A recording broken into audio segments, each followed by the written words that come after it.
Ang inaasahan na tugon mula sa Israel ay dumating na sa pamahalaan ng Lebanon na naglabas ng mga pahayag na sumusuporta sa ilegal na paramilitary organisasyon ng Hamas sa Tel Aviv.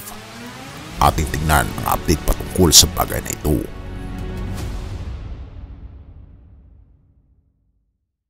Naglabas ito ng direktang babala na huwag buksan ang ikalawang Iranian-backed anti-Israeli front at sinabi nila na sila ay papatayin ng Lebanon hanggang sa wala nang matira. Sila ay naaksyonan ng mga pangyayari na nagdulot ng sobrang lalang krisis sa loob ng politika ng Lebanon. Ang Israel Defense Forces ay tumutok sa mga border ng Lebanon kaugnay ng paggamit ng ikalawang aircraft carrier na ipinadala ni President Joe Biden pagkatapos ng pahayag mula sa US Senate. Ito ay nagdulot na malaking krisis sa NATO sa huling linggo at kalahati ng digmaan sa Israel-Haz. Ang mga diskusyon tungkol sa kung maraming estado sa gitnang silangan ang dapat makialam sa mga alitan ay lubos na nagtaas ng tensyon sa rehiyon.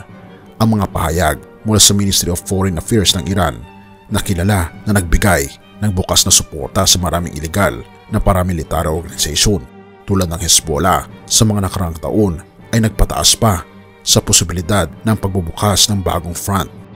Ang ministro ng ugnayang panlabas ng Iran na si Hossein Abdullah na kamakailan lamang ay bumisita sa Lebanon ay nagkaroon ng pulong dito kay Hassan Nasrallah, ang leader ng ilegal na organisasyon sa Hezbollah. Pagkatapos ng pagbisita ng delegasyong Iran, sinabi ni Naim, ang Deputy Secretary General ng Hezbollah, na sila ay kikilos kapag dumating ang oras. Sa prosesong ito, ang mga miyembro ng Hezbollah na matatagpuan sa mga border ng Lebanon na naging uri ng puppet ng Iran ay indirectly na gumagawa ng makbang laban sa Israel.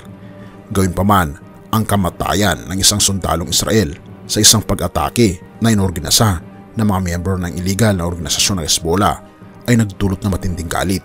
Pinuksan ng Israeli Army ang maraming puntos ng Hezbollah na matatagpuan sa southern line ng Lebanon at ipinaliwanag na isang punto na pag-aari ng Hezbollah ay matagumpay na pinuksa bilang resulta ng mga airstrike gamit ang maraming long-range cannons at unmanned combat aircraft.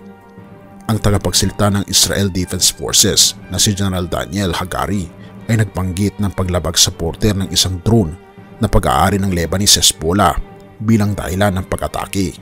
Sa kabilang banda, sinabi ng pamahalaan ng Lebanon na hindi nila magagawang pigilan ang posibleng opensibong atake na gagawin ng Israel Army mula sa timog. Sa kabila ng lahat ng kaguluhan, posibleng kunin ng Iran ang Jerusalem at ang Al-Aqsa Mosque sa pamamagitan ng pagsalin ng Lebanon, kung saan ito ay itinuturing na kailang pinakamatibay na puwersa sa rehiyon. May mga matitinding pahayag mula sa mga otoridad ng Israel ukol dito. Sinabi ni Israeli National Security Advisor Zaghi Hanegbi na personal na naglabas ng pahayag laban sa Lebanese Hezbollah na hindi sila mag-atubiling sirain ang Israel Defense Forces, ang Lebanon, kung sakaling maglungsad ng atake ang Hezbollah mula sa ikalawang front.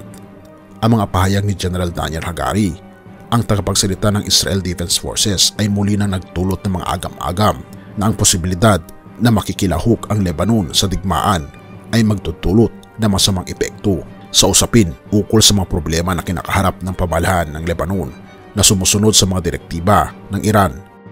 Sinabi ni Hagari na anumang suporta sa illegal ng paramilitary organisasyon ng Hamas ay hindi lalampas na walang parusa. Pagkatapos na maglabas ng mga katulad ng pahayag, ang mga pamahalaan ng Iran at Lebanon naglabas ng direktang babala si Israeli Prime Minister Benjamin Netanyahu at pinagbantaan ang mga pamahalaan ng parehong bansa. Sinabi ni Netanyahu na patuloy nilang itutuloy ang digmaan hanggang sa kanilang makamtan ang ganap na tagumpay laban sa Hezbollah, at sinabi niya, binabalaan namin ang Lebanese Hezbollah at Iran na huwag subukang subukin ang aming kalooban. Ang presyo ay masyadong mabigat. At tunay mga kaibigan, makikita natin dito ang pangil ng Israel laban sa mga kalaban nito, ngunit nawa ito ay matapos na. Pangalawang Korinto 1 verse 3-4. Purihin ang Diyos at Ama ng ating Panginoong Jesucristo. Siya ang Ama ng kahabagan at Diyos ng lahat ng kaaliwan. Siya ang nagbibigay sa amin ng kaaliwan sa lahat ng aming kahirapan. Ito ay upang maaliw namin silang mga nasa kahirapan sa pamagitan ng kaaliwan na kung saan inaliw kami ng Diyos. Kaibigan, nandito tayo mga Kristiyano nananampalataya sa ating Panginoong Diyos na nawa po'y magbigay ng ilaw at kaaliwan sa mga tao na naghihinagpis ngayon, lalong higit sa lugar ng Middle East. Purihin ang ating Panginoong Diyos at nawa ay matapos na ang kaguluhan doon. Tayo'y manalangin. Ama naming banal, makapangyarihan naming Diyos, kayo po Panginoon ang magbibigay sa amin ng kaaliwan sa aming puso, ang tunay na magbibigay ng peace of mind sa bawat isa. Nawa Panginoon ay iligtas kami, lalong higit ang tumitinding tensyon sa Israel ngayon. Patuloy niyo po Panginoon na samahan ang mga sibilyan doon. Nanawa po Panginoon bigyan sila ng peace of mind. Pinapanalangin din namin ang mga leaders ng mga bansa na sila ay magkaroon ng katulad ng pag-iisip ng aming Panginoon Kristo. Tanggalin Panginoon ang mga evil thoughts sa kanilang pag-iisip mula ngayon. Salamat Panginoon sa pagdinig ng aming mga dalangin at patawarin po kami sa lahat ng aming pagkukulang at pagkakasala, pagkat ito ay aming samot hiling sa matamis na pangalan ng aming Panginoon Jesus. Amen.